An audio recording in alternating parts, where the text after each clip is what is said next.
गुलमोहर nursery 30 वर्षों से आपकी सेवा में। हमारे यहाँ फलदार व फूलदार पौधे, बॉटल पॉम, फॉक्सटेल पॉम, इंडोर व आउटडोर पौधे, गमला एवं खाद, पंचायत स्तर के पौधों की समस्त श्रृंखला उपलब्ध है। हमारा पता है पशुपतिनाथ मंदिर रोड, ओखा बाबूजी मंदिर के सामने, चंद्रपुरा, मंदसौर। मोबाइल 6268317793। जैसे जैसे ऑनलाइन फ्रॉड का चलन बढ़ने लगा है, वैसे वैसे धोखाधड़ी और चोरी के सिलसिले बढ़ रहे हैं। फ़ोन पे, गूगल पे व पेटीएम के ज़रिए पेमेंट ट्रांसफ़र करने का चलन काफ़ी हो चुका है। कैशलेस तरफ यह बाज़ार तेज़ी से बढ़ रहा है। फ़ोन पे, गूगल पे व पेटीएम से पैसा ट्रांसफ़र करना जितना आसान है, उतना साइबर ठगों के लिए धोखाधड़ी करना भी आसान है। बीते दिनों मंदसौर शहर से जुड़ी एक महिला के खाते में किसी उनके ही परिचित ने फ़ोनपे के माध्यम से पैसा ट्रांसफ़र किया। जो महिला का मोबाइल नंबर था, वह किसी अन्य ने त्रुटिवश अपने खाते में भी अपडेट करवाया हुआ था। महिला के खाते में फ़ोनपे के माध्यम से जो पैसा आना था वह खाते में नहीं आया और फ़ोनपे पे पेमेंट रिसीव का मैसेज आ गया, लेकिन पैसा खाते में नहीं आया। फ़ोनपे के नोटिफिकेशन मैसेज से महिला को लगा कि पैसा उसके खाते में जमा हो गया है, लेकिन उसने कुछ समय बाद जब अपने खाते को चेक किया तो खाते में पैसा नहीं था। तब उन्हें लगा कि कोई फ्रॉड हुआ है। जिस व्यक्ति ने उन्हें पैसे ट्रांसफ़र किए थे, उन्होंने उससे डिटेल मांगी। उनके अकाउंट से डेबिट दिखा रहा था पेमेंट, लेकिन इधर क्रेडिट हुआ नहीं। जिसके बाद महिला उसके परिजनों ने SBI बैंक कलेक्ट्रेट शाखा से संपर्क किया। वो ब्रांच मैनेजर रवि मीणा ने उनका इस मामले में साथ दिया। मामले में बहुत चुनौतियां भी थी, लेकिन मैनेजर रवि मीणा ने तत्परता से मामले को हल करवाया और महिला को अपना पैसा दिलवाया। इस बारे में सीधे रवि मीणा से खबरवाला की बात सुनते हैं। आजकल UPI का चलन बहुत ज़्यादा है और मेरे ख्याल से सभी बैंकों के जो ग्राहक हैं वो UPI का बहुत इस्तेमाल कर रहे हैं। तो उस केस में एक केस हमारे पास में आया था। हमारी शाखा के एक कस्टमर थे, वो आए हमारे पास में कंप्लेन लेके। तो उन्होंने किसी से पैसे ट्रांसफ़र करने हैं, फ़ोनपे के थ्रू ट्रांसफ़र के लिए बोला था और वो उनका नंबर था, मोबाइल नंबर। तो जस्ट मोबाइल नंबर पर ट्रांसफ़र किया गया पैसा, तो वो उनके खाते में नहीं जाके और किसी मध्य प्रदेश के किसी दूसरी शाखा के किसी दूसरे कस्टमर के अकाउंट में वो चला गया। वो मेरे पास में कंप्लेन लेके आए और हमने जब उसको तहकीकात किया तो SBI के किसी दूसरे कस्टमर के खाते में वो पैसा चला गया। तो वो एक्चुअली नंबर डुप्लीकेशन का एक केस था, जिसमें क्या है कि आपका मोबाइल नंबर जो है वही 2 खातों में डला हो ऐसा। तो उन कस्टमर का फ़ोन नंबर उनका फ़ोन नंबर उस खाते में भी डाला हुआ था और पैसा जो है इनके खाते में जाने के बजाय, क्योंकि एक खाता इनका दूसरे बैंक का था जिससे उन्होंने ट्रांसफ़र करवाया, और दूसरा खाता जो था वो SBI का था जो किसी और व्यक्ति का था, जिसमें ये मोबाइल नंबर कायदे से नहीं होना चाहिए था, और उसमें डायरेक्टली वो अमाउंट क्रेडिट हो जाता है। तो ये एक ऐसी चीज़ थी जिसके लिए फिर हमने उसको एस्केलेट किया मैटर को, और वहाँ के ब्रांच मैनेजर से बात करके उस खाते में सबसे पहले तो जैसे ही कंप्लेन मिला हमने होल्ड लगा दिया।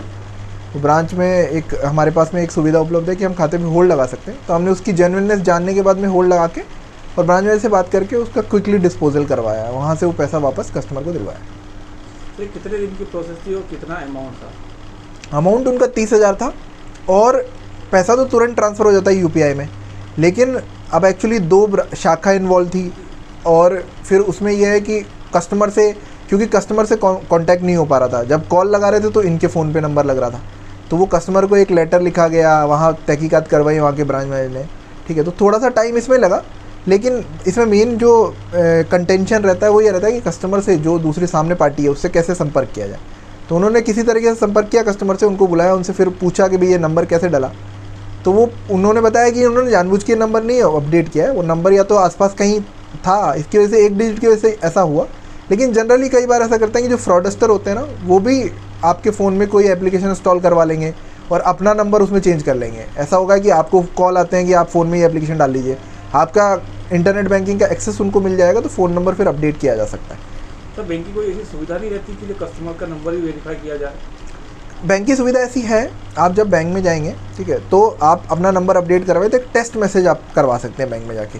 तो जैसे ही आप बैंक में, मेरे पास में अगर नंबर अपडेट करवाना है तो आप मुझसे शाखा में रिक्वेस्ट कर सकते हैं कि सर एक टेस्ट मैसेज करके और चेक कर लिया जाता है, तो तुरंत पता लग जाता है कि जिस नंबर हमने अपडेट किया है उसी के ऊपर वो मैसेज जा रहे हैं कि नहीं जा रहे हैं। और जैसे जो भी आप ट्रांजेक्शन कर रहे हैं, कई बार ऐसा होता है, बहुत कस्टमर हमारे यहाँ शिकायत करते हैं कि ट्रांजेक्शन वो कर रहे हैं लेकिन डेबिट का मैसेज आ रहा है, क्रेडिट का नहीं आ रहा। तो वो एक टेक्निकल ग्लिच हो सकता है। अगर कोई भी मैसेज नहीं आ रहा तो उसके लिए आप शाखा में संपर्क करना चाहिए आपको। इस केस में ये भी समस्या हुई कि उसने जाकर अन्य नंबर को अपडेट करवा दिया अपने अकाउंट में, लेकिन ये नंबर उसको था ही नहीं। ऐसे में बहुत से बड़े केसेस में भी इस प्रकार का फ्रॉड हो सकता है। तो क्या बैंक इस सब चीज़ों को लेकर अवेयर हो रही है या अभी भी इस चीज़ की थोड़ी समस्या रहेगी बैंक में? नहीं, बैंक इस चीज़ को लेके पूरी तरह से अवेयर है, क्योंकि मोबाइल नंबर चेंज करना एक बहुत सेंसिटिव कैटेगरी में आ गया है। हम जैसे इंटरनेट बैंकिंग इशू करते हैं, ठीक है, अभी तो KYC अपडेशन, आपका आधार कार्ड वगैरह कोई भी डॉक्यूमेंट आप दे रहे हैं ना, वो भी पूरा प्राइवेसी के साथ में अपडेट किए जाते हैं और पूरा सेंसिटाइज किया गया है सभी जगह स्टाफ को। स्टेट बैंक का मैं बात करूँ तो ठीक है, तो मोबाइल नंबर को लेकर विशेष ध्यान रखा जाता है कि कस्टमर से कन्फर्मेशन लिया जाता है कि फ़ोन नंबर उन्हीं का है ना, ठीक है। फिर अगर कोई हिस्ट्री रही है तो उसको भी हम चेक करते हैं, जहाँ पे जैसे हम अपडेट करने जाते हैं तो वहाँ पे प्रीवियस मोबाइल नंबर जो अपडेटेड है वो भी दिखता है, ठीक है। तो ये सारी चीज़ें कंफर्म करने के बाद में, पूरा कंफर्मेशन लेने के बाद में ही वो नंबर अपडेट किया जाता है। अगर किसी और व्यक्ति का, जैसे पिताजी आए और पिताजी के खाते में पुत्र अपना वो करवाना चाह रहा है अपडेट, साथ में भी आए, तो भी ये पूरी जानकारी उनसे पहले सहमति ली जाती है कि क्या आप अपनी सहमति से इनका नंबर आपके खाते में अपडेट करवाना चाहते हैं। किसी केस में अगर पिताजी चाह रहे हैं कि पुत्र करवाना जाए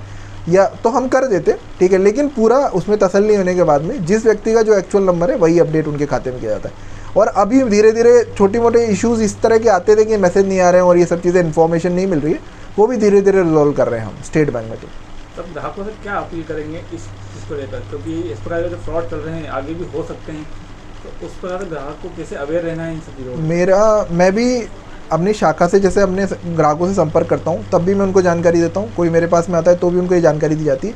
आजकल इतने फ्रॉड कॉल्स आ रहे हैं, हमारे पास भी आ रहे हैं, बैंक वालों के पास भी आ रहे हैं, जिसमें अलग अलग तरीके की टेक्निक्स इस्तेमाल की जाती है। आपका आधार कार्ड नंबर, आपको लॉटरी सिस्टम, या आपके खाते में कार्ड ब्लॉक कर दिया जाएगा, या आपका सिम कार्ड ब्लॉक कर दिया जाएगा, इस तरह से।